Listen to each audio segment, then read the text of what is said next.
ఈ రోజున clock tower centre సాక్షిగా చెప్తున్నాను, భవన నిర్మాణ కార్మికుల్ని మా కూటమి ప్రభుత్వం ఆదుకుంటుంది.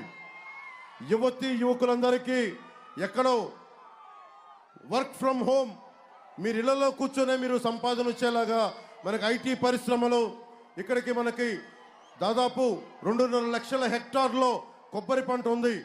నాకు కోనసీమలోనే చెప్పారు, ఒక ఇంట్లో ఒక కొబ్బరి చెట్టు ఉంటే దాన్ని పెద్ద కొడుకుగా చూసుకుంటామని.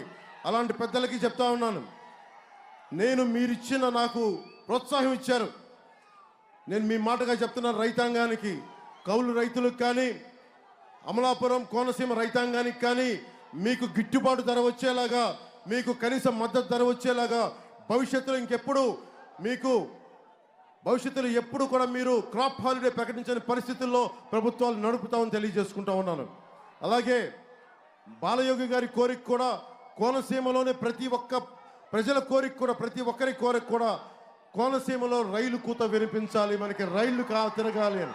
4.5 లక్షల హెక్టార్లో కొబ్బరి తోట మధ్యలోంచి ఊహించుకోండి, ఒక చక్కటి రైలు రాజస్థాన్ లాగా, ప్యాలెస్టాన్ వీల్స్ లాగా మన కోనసీమ అందాలను చూపించే ఒక టూరిజం డెవలప్ చేసే నిజంగా ఒక రైల్వే లైన్ వస్తే ఎంత అద్భుతమైన ఉపాధి, ఎంత అద్భుతమైన అవకాశం మనకు వస్తాయి. అది మన హరీష్ గారి, బాలయోగి గారి అబ్బాయి మనకు ఎంపీగా నిలబడుతున్నారు. మన కూటమి తెలుగుదేశం పార్టీ సైకిల్ పార్టీని గుర్తించి ఆయన పోటీ చేస్తూ ఉన్నారు.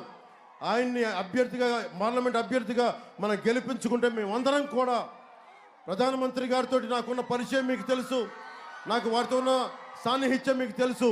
నేను మన కోనసీమ వాసుల కోరిక అందరికీ చెప్తాను. మా కోనసీమ వాసులు ఒకటే అడుగుతున్నారు, మా కొబ్బరి పొలాల మధ్య, కొబ్బరి చెట్ల మధ్య, కొబ్బరి తోపుల మధ్య ఒక రైలు పరిగెత్తాలి, రైలు కూత వినిపించాలనే కోరిక. ఆ కోరికని ప్రధానమంత్రి గారి నోటి ద్వారా నేను చెప్పించడానికి ప్రయత్నం చేస్తాను.